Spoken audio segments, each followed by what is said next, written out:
All right, and we are back. Welcome back to our franchise mode here with the Calgary Flames in this 2020-2021 season. It is our fourth season with the Calgary Flames. Welcome to episode number 42 of our franchise mode here in NHL 18 with the Calgary Flames. So yes, as mentioned, we are in the 2020-2021 season.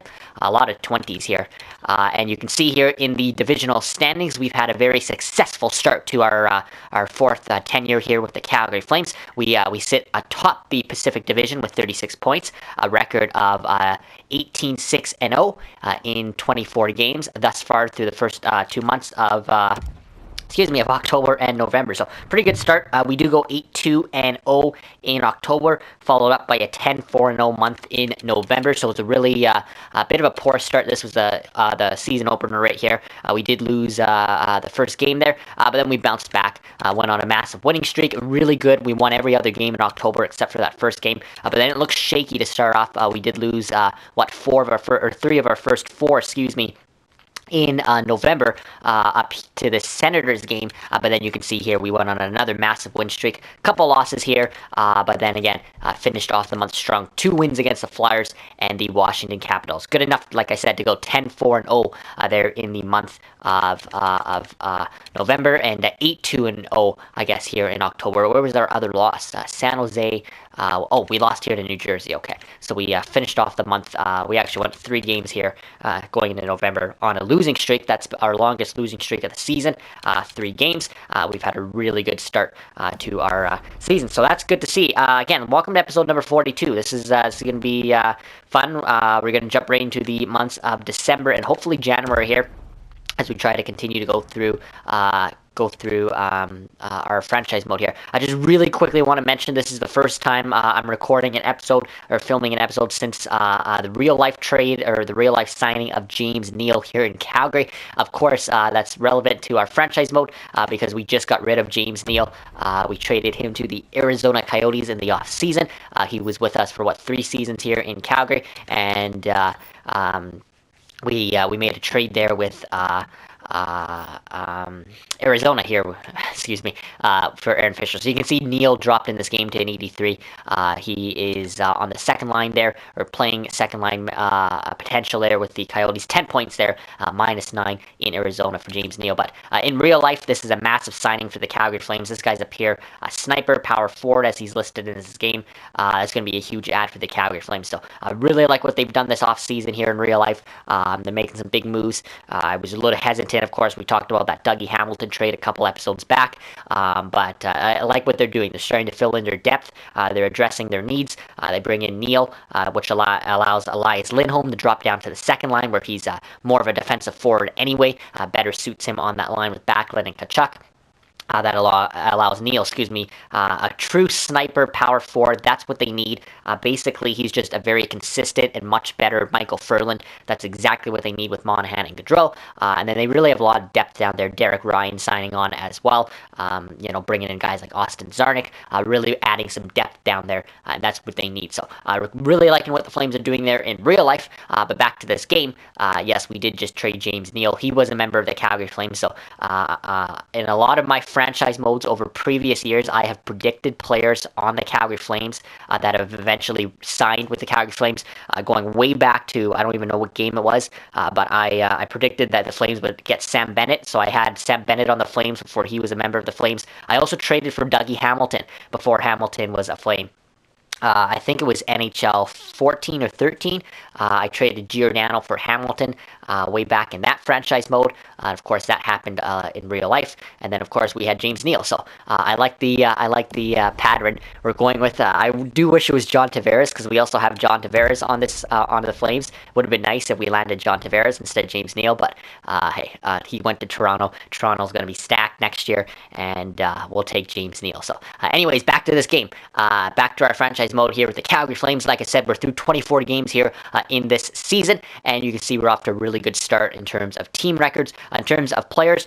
The offense has actually been really spread out. That's good. Because that was kind of our goal in the off season, was to spread our offense, we didn't want to be as top heavy. It looks like we have accomplished that because as you see here, our top guy is Johnny Gaudreau, 22 points. He's not even a point a game, but that's okay because as long as we're winning hockey games, it would have been nice to have a guy get the Art Ross or the Maurice Richard Rocket Trophy for the top scorer. But right now we're not on pace to have that because I mean with a guy, our top guy being 2 points under being a point a game, it just doesn't look like it's going to happen. But that's not our goal this season. So. Yeah, Johnny Gaudreau, 22 points here, as you can see, through 24 games. Matthew Tkachuk, who had a really bad past couple of seasons offensively for us, has really come in here. He's second on our team in scoring. He's also on the second line, 21 points there through 24 games. I think we even took Tkachuk off the power play, if I remember correctly from the last episode, just because of his record offensively the last couple of seasons. So he's really had a bounce back season. That's good to see. So glad we didn't trade Tkachuk. I mean, we were even thinking of trading him a couple episodes back in the summer. We decided to trade James Neal out of our top six, but we were thinking of trading Tkachuk just because he hasn't done anything. But the main thing why we kept him, 22 years of age, medium elite, I knew he could probably had the potential to have a bounce back season, and he's probably still only getting better at 22 years of age. So happy we kept Tkachuk. Obviously, there's John Tavares, 20 points through 24 games. He still is our most elite player along with Johnny Gaudreau. Sean Monahan's had another bounce back season as well, like Tkachuk on that second line. Not a good year last year. 18 points right now through 24 games, so that's not bad.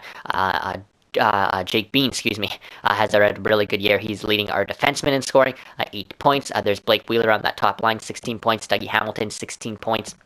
Brody. So you can see it's really spread out here. Holla. And then there's Ryan McDonough, our new acquisition during the summer, has come in, put up 10 points. He's not an offensive defenseman, so we'll take the 10 points. The biggest thing here is the plus 11.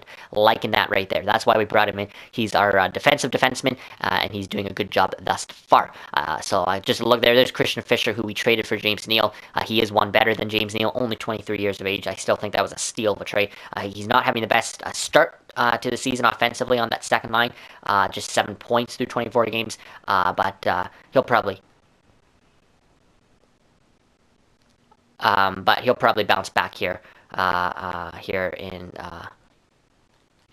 but he'll probably bounce back for sure here as we continue to sim. So hopefully he's still a plus 8 through 24 games, 7 points. Nothing really to complain about because they're getting it done.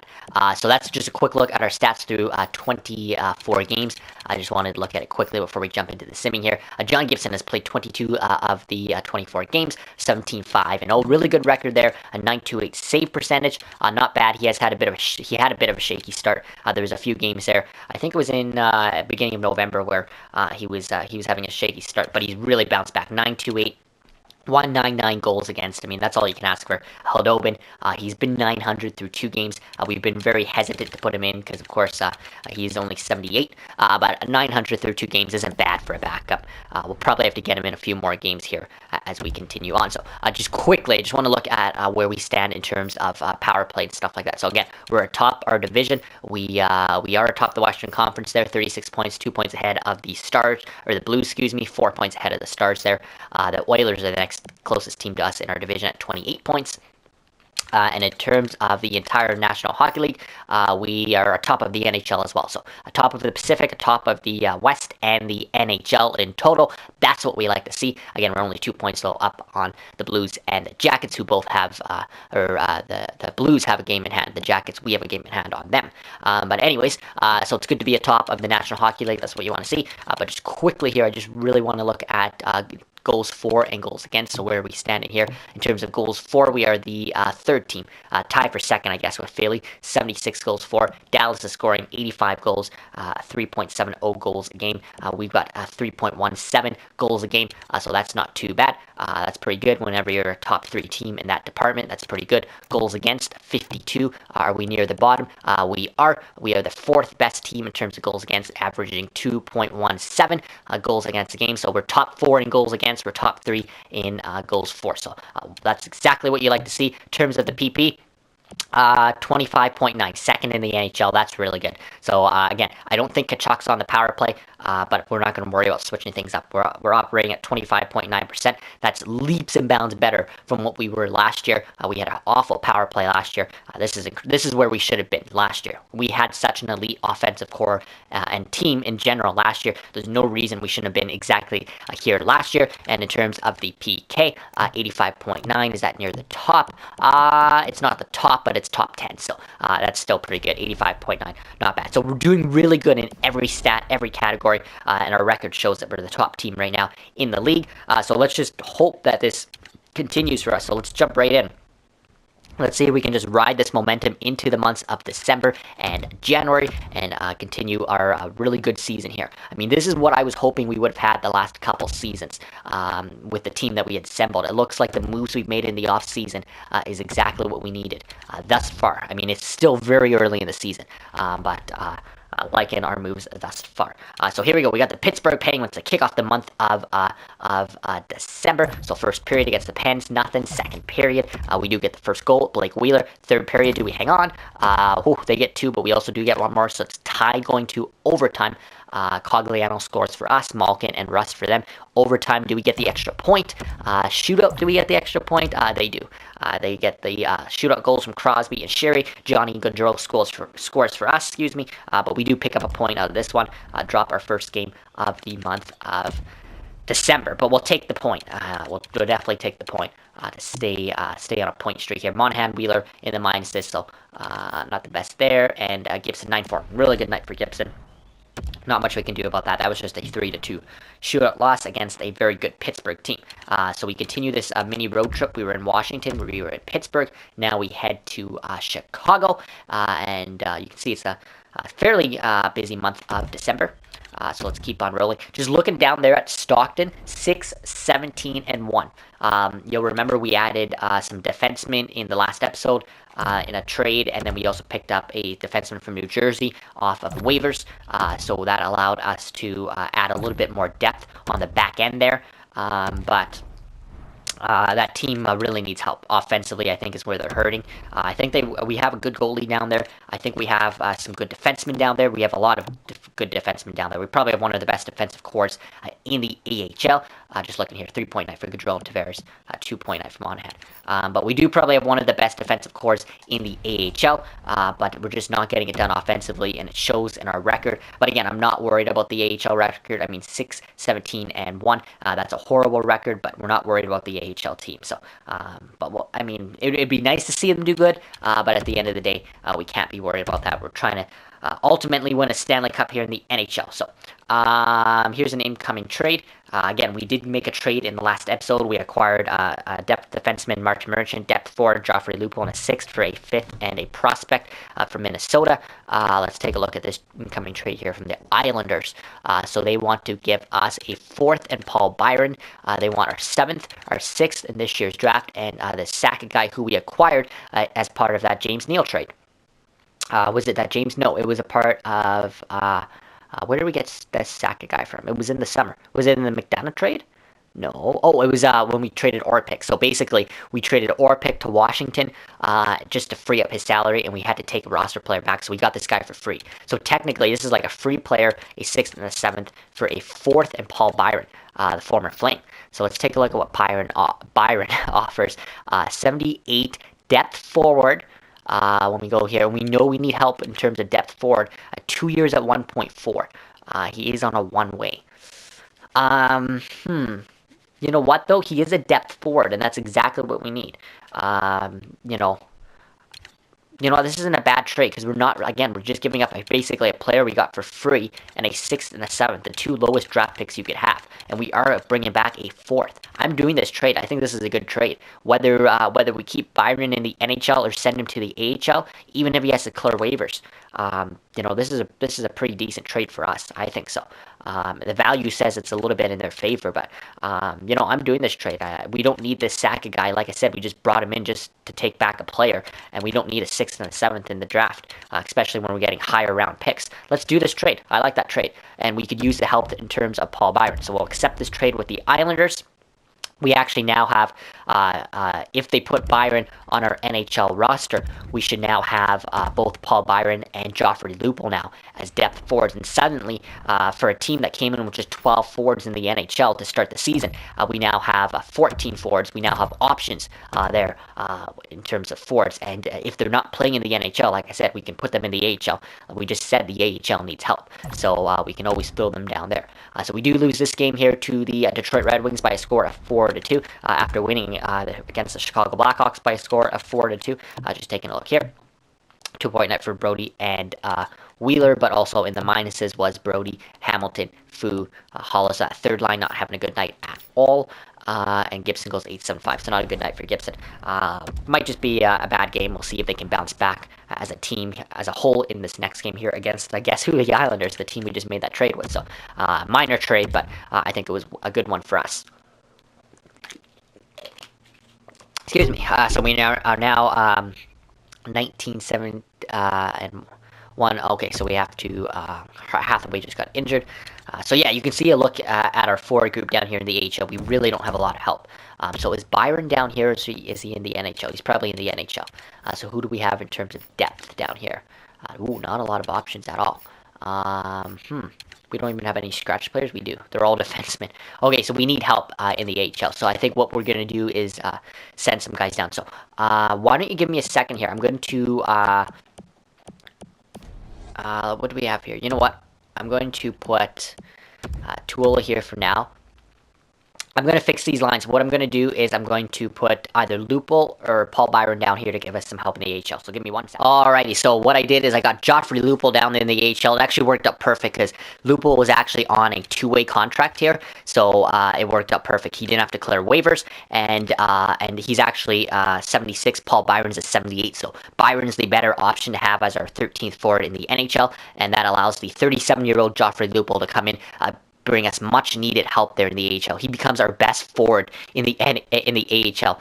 He's a 76. Obviously, our next best forward was Dylan Dubé, who's a 75. So the loss of Hathaway hurts, but we do get Lupul in there. That should really boost the Stockton Heat because they definitely needed help offensively. And I think Lupul is going to provide that. And when Hathaway comes back, that should give them a little bit better depth.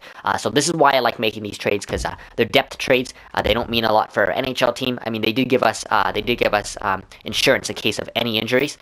We had, like I said, we came into the season with 12 forwards. If anybody got injured, our next call-up was going to be Dylan Dubé, who is a 75. So I really wasn't comfortable with our depth behind our forward group. Obviously, extremely comfortable with our depth in the defensive side of things, but not in terms of the offense. And we added to that by getting Paul Byron in this episode and Joffrey Lupul in the last episode, and it's already coming in handy for us, both in the NHL and the AHL. So back to this one, we beat the Islanders by a score of 2-0. Both of our goals actually coming from defensemen in that one. I think it was Kulak and McDonough that scored in that one. A shutout, a 32 save shutout performance there for John Gibson. So a good bounce back after that Detroit game. Excuse me. And we continued to roll here. So now we've got the Carolina Hurricanes here at home. So we are 27-1. We should still be near the top of the NHL standings. We are 500 here in the month of December, 4 games in. But let's see if we can start pulling in some winning streaks here. First period against the Canes, and that's not the start you want to see. Sundquist, Skinner, and Stahl. Second period, we do get one by Wheeler. Do we have 2 more in the third period at least to tie it up? Do we? We do have 1, but they also have 1, so they end up beating us by a score of 4-2. So we now go 1 game below 500 here in the month of December. So not the best start to December, but we should be able to bounce back. We did in November. Just taking a quick look here. Fu, Hall, and Munchie saw another night for the third line where they struggle. I wonder if we maybe make changes to that third line if we continue on losing like this. But let's play one more game here against the Kings, and let's see what we've got here against LA. So Hathaway is oops, I just clicked best lines. Okay, that's fine. We'll go with the best lines in the AHL. But yeah, Hathaway's back, so that should help the AHL. So let's go against the Kings here.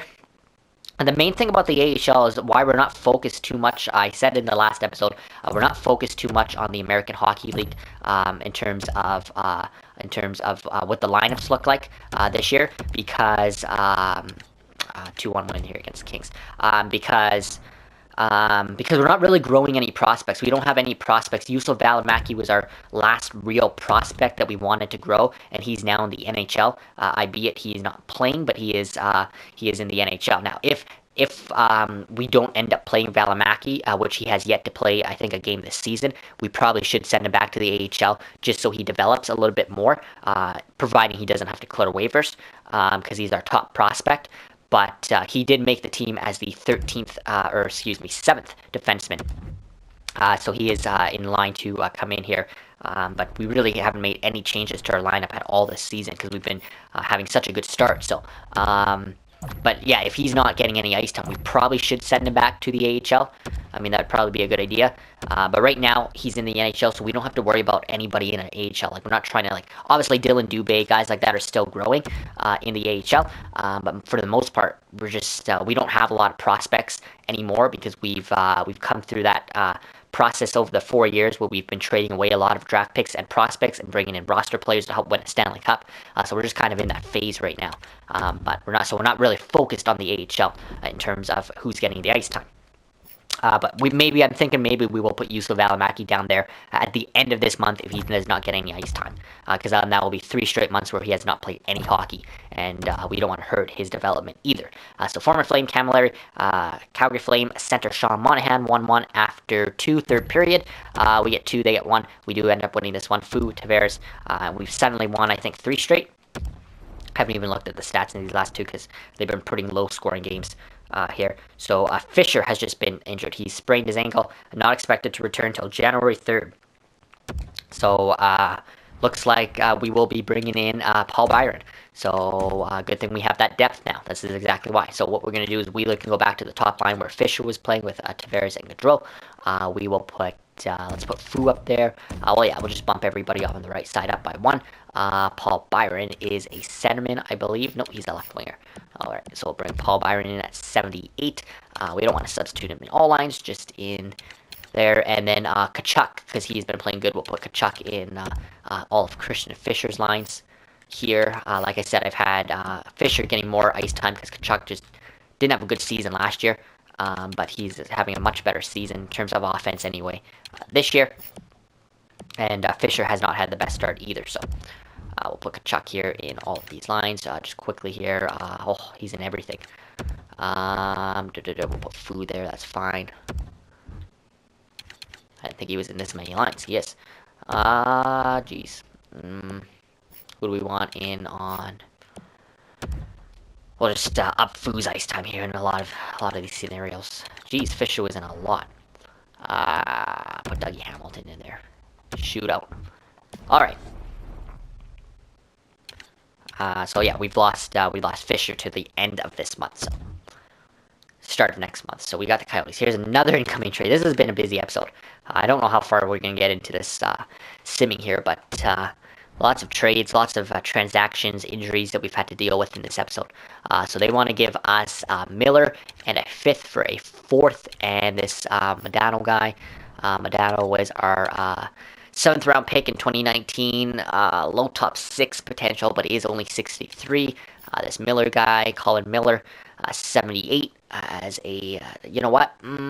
I don't think we need any more defensive help just because we've stacked our blue line so much in both the AHL and the NHL. Like I said, Yusuf Valimaki's not getting any ice time right now. Even in the AHL, we're like 4 or 5 guys deep in the AHL with depth. I don't think we need another defenseman. If this was a forward, I would maybe do this, but I'm going to decline this trade because we don't need any more depth defensemen. We have so much in the AHL and in the NHL. So we will decline that one. Let's keep going here. Arizona Coyotes, 2 games against them this month. Division of foes. We always want to win divisional games. So first period, 2 there. Bean Mangiapane. Second period, 2 more. Tavares, Wheeler. Do we hang on in the third? They get 1, but we do hang on. So they push it close. Doesn't look like James Neal, the former Flame, in his first game back to Calgary. Doesn't look like he's on the board. 2-point night for Gaudreau, Halla, and Tavares. Brody and Hamilton in the minuses, and a 906 for John Gibson. So a pretty good night despite a 4-3 win. Despite it being a close game, I should say. But yes, that was James Neal's first game back, and I didn't see him on the score sheet there. So 24-8-1. Here we go, LA Kings again. Again, this is another divisional opponent. We faced the Kings and the Coyotes this month. This is our third divisional game this month, and we've won the previous two. So obviously, we want to continue to win divisional games. So important in terms of the standings with the divisional standings, the way it's set up. First period, there's Tavares. Second period, there is Tavares again. Third period, Tavares again. No, good draw. It was enough for us to hang on. They do get 2 in this game. We get 3, 2 from Tavares, 1 from Gaudreau. That top line doing all the work, and we will take this one. So nice to see there as we continue to roll here in divisional games. So key. So we do have one more divisional game against the Coyotes coming up, but first the Toronto Maple Leafs. Okay, so scouting. We'll quickly go here. I think we are now in the OHL on forwards for 6 weeks. I think we did the double already. All right. The Toronto Maple Leafs, 18-12-3. Yeah, 18-12-3. So they're probably near the top of the East. First period, nothing. Second period, Marleau and Tkachuk. Third period, do we hang on? No, they get 2 unanswered. Zaitsev and Connor Brown, and they beat us 3-1. So, tough Toronto team in the East. They get the best of us in this one. Not a good night for a few players. Holla and Wheeler, McDonough, and Brody. 8-6-4 again, bit of an off night there for John Gibson. So we're going to have games like this here and there, as long as there aren't too many off nights. They had that against Detroit here and against Toronto as well. It's been a little bit more of an inconsistent month than our first 2 months, but as long as we're still winning the majority of the games, staying afloat right now, that's all that we can ask for. So here's our 4th divisional game of the month. Can we go 4 for 4 here in divisional games? Let's go first period, nothing second period. There's Jespers Fast. I think his first goal is a Calgary Flame, possibly. I don't know if he scored one in the last episode. Third period, do we hang on? We do. 2-0 win, Sean Monahan. So that is exactly what we need. A 2-0 win. Another shutout for John Gibson, so he does bounce back. And we do go 4 for 4 against divisional opponents this month. So that is exactly what you like to see. I say that every time, but it's true. So here comes the Colorado Avalanche. Let's see if we can stay hot here against the Avs. They are 13-20-4, so they have not had a good season at all in the Central. Let's see if we can keep going here. All right, Spencer Fu, that's what we like. Second period, nothing. Third period, yep, a 3-0 shutout again. Brody, Monahan, back-to-back games for Monahan. Back-to-back shutouts for John Gibson. That's exactly what we like. It looks like we're on a bit of a bye week now, or a Christmas break, I guess, technically, though it's after Christmas. That game against the Avalanche was on Boxing Day, but we do have 4 days off now before we play our New Year's Eve game here against the Minnesota Wild. So Fisher is actually able to come back early, so about a week earlier than expected, so that is welcoming news for us. So Paul Byron through, how many games did he just play for us here? 5 games, he goes with 1 point and a +1 rating. Not bad for coming in on the 4th line, but we will welcome Christian Fisher back, obviously. Let's get him, we'll put him on the 2nd line, just while he's injured. Fu stays up there. Fu's played really good when Fisher was gone with the elevated ice time, but we'll put Fu back there on the 3rd line. And we'll hold Wheeler on the 1st line for now, and we can flip him and Fisher here if we need to. But just maybe shelter Fisher a little bit with his injury. Let's play the Wild here. It is our final game of the month of December, also our final game of the year of 2020. Niederreiter makes it 1-0 for them. 2 goals for us, though. Wheeler and Brody beating Calgary native Devin Dubnyk. Do we hang on in the 3rd period? We do. 2-1. That is the final. We will win our final game of the year of 2020. 2-1 the score against the Minnesota Wild and the Calgary Flames. Stay red hot here in the month of December. So what do we go here in this month? We go 1, 2, 3, 4, 5, 6, 7, 8, 9, 10. 10, 1, 2, 3, 10, 3, and 1. That's what I'm seeing. 10, 3, and 1. Yes, I think it's 10, 3, and 1. So let me just put that in. 10. Whoops. 3, 1. Okay. So not a mad month of December then. We go 10-4-0 in the month of November, so we just go 1 game pretty much better here in December than we did in November. 8-2 there, 8-2-0, excuse me, in October. What am I doing here? I want to go calendar. So what are we looking at here for time? All right, so we still got lots of time. hopefully we can get, it's a short month here, January. So let's get through this month of January here. We do have the bye week and the All-Star game in here. So you can see our bye week here at the end. And then obviously, obviously we got the All-Star weekend that's usually at the end here. So just a look here quickly at January. You can see it's a light month, but as we get into February, it is a little bit of a busier month with the trade deadline at the beginning of March. March is extremely hectic, and then of course April to finish the season. So we're about halfway through the season. And let's roll through January here, and then we'll end this episode here, and we'll get through the maybe the rest of the season in the next episode. But let's keep on rolling. I don't see any reason to stop. Again, we are top of the Pacific, are we? 57 points. Wow, we are leading the Pacific. Edmonton stays about 10 points back, almost about 11 points back, actually, at 46 points as the next closest team. 57, we are atop of the National Hockey League completely. The next closest team, the Philadelphia Flyers. So we're still atop the NHL, still atop the West, still atop the Pacific as we roll into 2021. So here we go.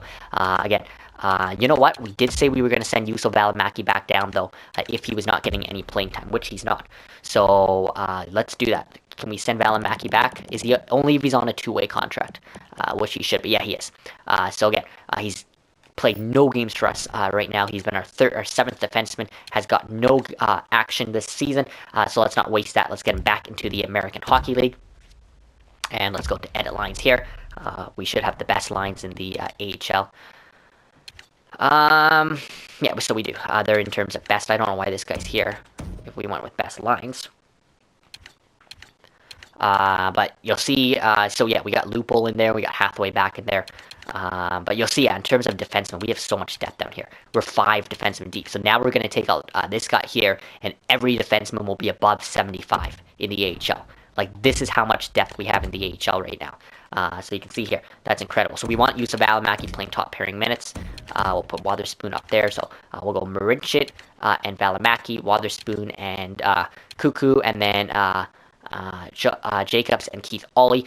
Pretty much all of them except for this Josh Jacobs guy is left shot. But we'll get Välimäki in there. He's now our best defenseman in the AHL. But let's just get him some ice time because he hasn't played at all this season. And then if we need to call him up, he's on a two-way contract. He'll be our first call-up on the back end. But right now, there's just no reason to make any calls up because we haven't had any injuries. Luckily, on the back end, I know as soon as I say that, it's going to change. But let's just hope that we don't get any injuries, and let's get some playing time there for Välimäki. All right, Anaheim Ducks, divisional game. What? Whoa! 8 goals! Holy shit! What an what? Who's in net? Jimmy Howard and Michael Neuwirth. So, of course, Neuwirth, who was on our team last year, came in at the deadline as our backup goalie, signed on with the Anaheim Ducks this season. Looks like we got the best of him through the first 3 goals, and then the best of Jimmy Howard for 5. Jesus Christ, 8 goals in the first period alone. We add a 9th one in the second period. Do we make it 10? We do. We make it 10 in the third period. An incredible 10-0 beatdown. Absolute beatdown on our division foes, the Anaheim Ducks. Gibson gets the shutout against his longtime former team.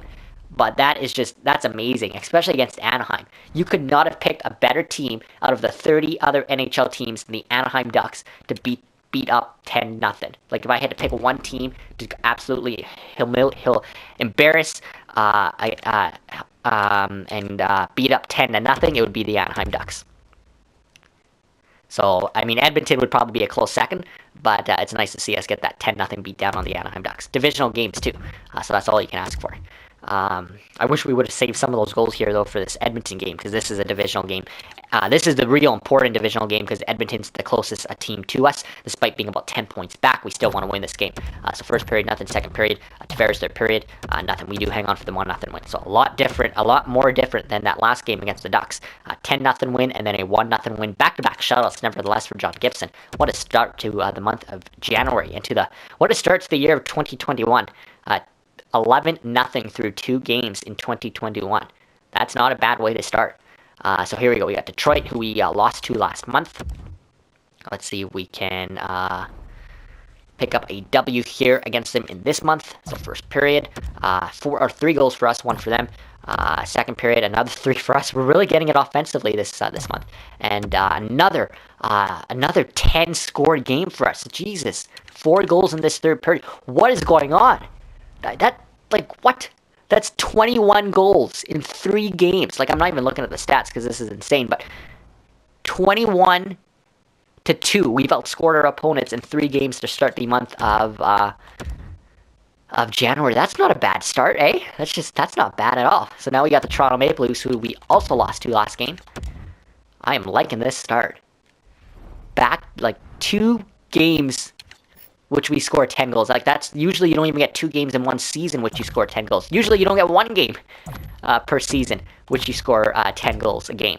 We just got 2 in a span of 3 games. So we're going overtime here against the Leafs. Do we get the extra point? They do in the shootout. Matthews, the winner in the shootout. We do lose back-to-back games against the Toronto Maple Leafs in this season.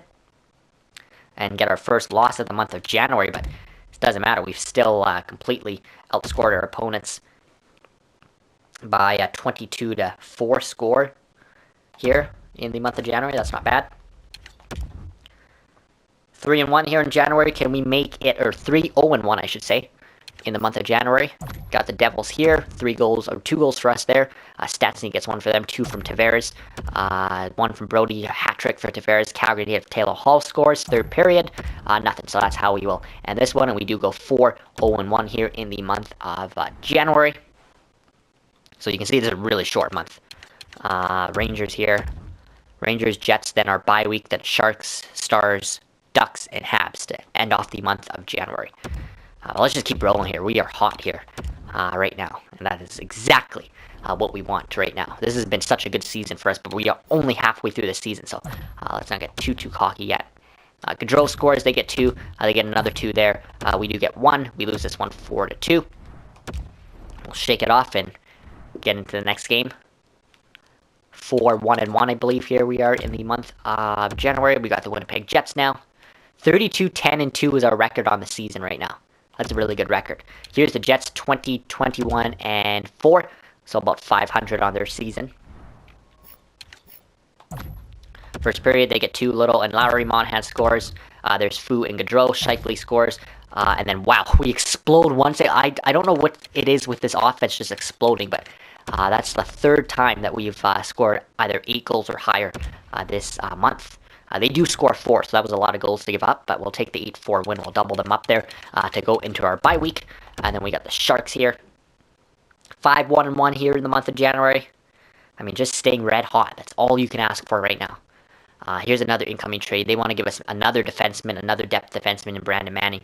Again, I'm not going to take it. Decline trade. Because we don't need any more depth defensemen. You saw how deep we are in the AHL.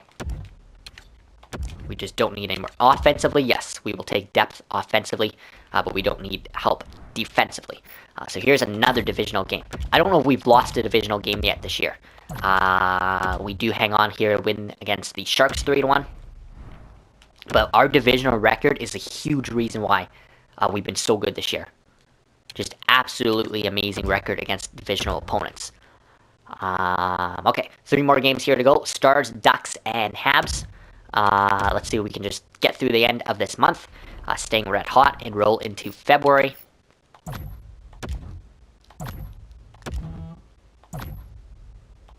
Alright, so we lose this one 3-1 against the Dallas Stars. That's okay. I think we're, what, 6-2-1?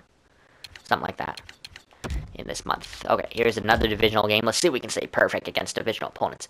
Another incoming trade, another defenseman. This one, they want to give us Thomas Hickey for a 3rd. We will decline that trade. We don't need any more defensemen. Thank you. I don't know why all these teams are offering us defensemen.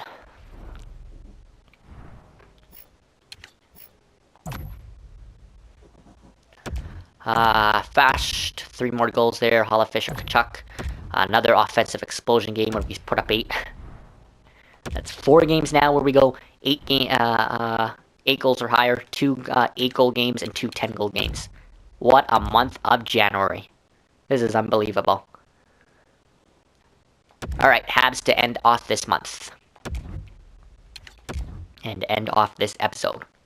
Stockton's also pulled a little bit better. They're now 20-25-2. They're still below 500, but that's a lot better than what their record was before, or at the start of this episode, I should say. So another Huge win for the Calgary Flames. This time we score just only 4 goals, but we do hang on for the 4-1 win. So we go what? 2, 3. What am I looking at? 3, 4, 5, 6, 7, 8, 9, 9, 2-1.